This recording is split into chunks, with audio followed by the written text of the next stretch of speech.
देखिए, व्यक्ति के जीवन में कई बार ऐसा होता है कि व्यक्ति बहुत ही टैलेंटेड हैं, प्रतिभाशाली हैं, होशियार हैं, लेकिन फिर भी उसे सफलता नहीं मिलती है।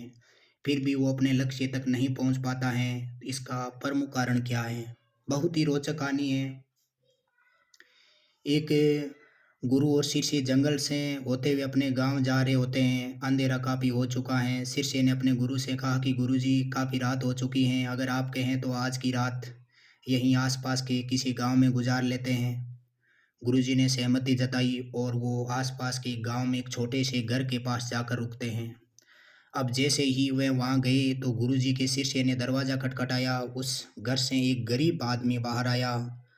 तो गुरुजी ने बोला, हम अपने गांव जा रहे थे, लेकिन काफ़ी रात होने की वजह से हमने इसी गांव में रुकने को सोचा है। क्या हम आज रात आपके यहाँ रुक सकते हैं?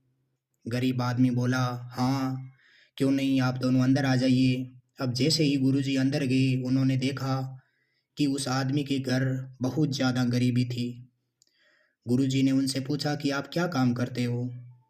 तो वह गरीब व्यक्ति बोला कि मेरे पास बहुत सारी ज़मीन है। गुरुजी बोले, बहुत सारी ज़मीन है और तुम इस तरीके से गरीबी में जीवन व्यतीत कर रहे हो? वह आदमी बोला, गरीब आदमी बोला, ये ज़मीन तो बहुत सारी है पर वो किसी काम की नहीं है। गांव वाले बोलते हैं कि ये बंजर ज़मीन है और यहाँ पर कुछ भी नहीं उगाई जा सकती और यहाँ पर फसल उगाना तो बहुत बड़ी बेवकूफ़ी है। गुरुजी ने बोला कि तुम्हारा गुजारा कैसे चलता है? गरीब व्यक्ति कहता है कि मेरे पास एक भैंस है जिससे मेरा पूरा घर चलता है।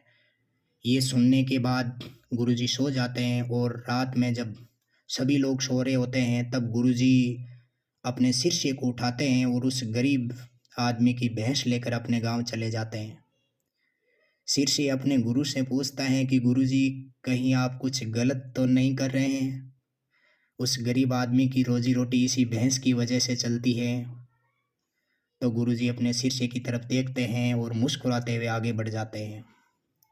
उस बात इस बात को करीब 10 साल गुजर जाते हैं और जो गुरु का शिष्य था, अब वह खुद एक बहुत बड़ा गुरु बन चुका था। एक दिन उन्हें उस गरीब आदमी की याद आती है कि मेरे गुरुजी ने उस गरीब आदमी के साथ अच्छा नहीं किया था।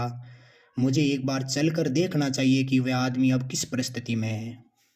वह शिष्य उस गांव की तरफ जाता है और वहां जैसे ही पहुंचता है तो देखता है कि जहां पर उस गरीब आदमी का झोंपड़ा था, वहां पर अब एक बहुत बड़ा आलीशान महल बन चुका था।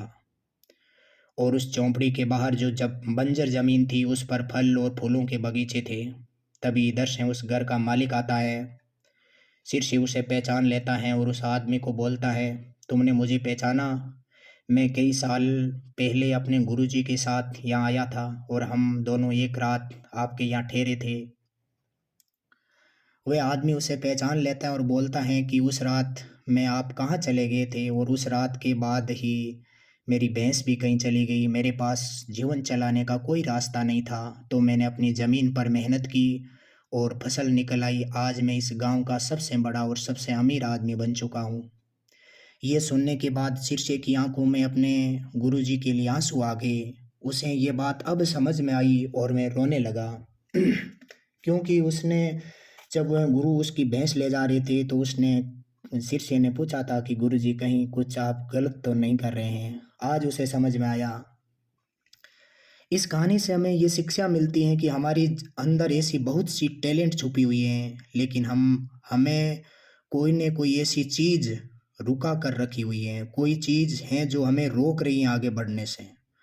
वो आपकी फैमिली वाले हो सकते हैं, आपकी जॉब भी हो सकती है, कुछ और भी हो सकता है। देखिए, आपके पास भी तो भैंस जैसी कोई दूसरी चीज़ हो सकती है जो आपको आगे बढ़ने से रोक रही है। इस गरीब किसान, यदि उसके पास में भैंस थी जिसकी बदौलत वो अपने जीवन में संतुष्टि धारण कर ली थी उसने, और आगे बढ़ने का उसने कोई प्रयास नहीं किया। मतलब ये है कि कई बार व्यक्ति टैलेंटेड, प्रतिभाशाली और होशियार होने के बावजूद भी चंद रुपयों की नौकरी या जॉब या किसी अन्य काम में लग जाता है और उससे उसके परिवार का गुजारा चलता रहता है और वह आगे मेहनत नहीं करता है, इससे वो सफलता तक नहीं पहुंच पाता है। तो हमारे जीवन में ऐसी कोई भैंस हो सकती है जो आपको आगे बढ़ने से रोक रही है, तो आज से ही आप उसको छोड़ दें। हर व्यक्ति में प्रतिभा होती है। ब्लेड की धार तेज है पर उसे पेड़ पेड़ नहीं काटा जा सकता। कुल्हाड़ी मजबूत है पर उसे बाल नहीं काटे जा सकते। सबके पास अपना अपना यूनिक टैलेंट होता है, उस यूनिक टैलेंट को पहचानना है। कोई ना कोई यूनिक टैलेंट है, वो सब में होता है। बस किसी का टैलेंट छिप जाता है और किसी का छप जाता है। धन्यवाद।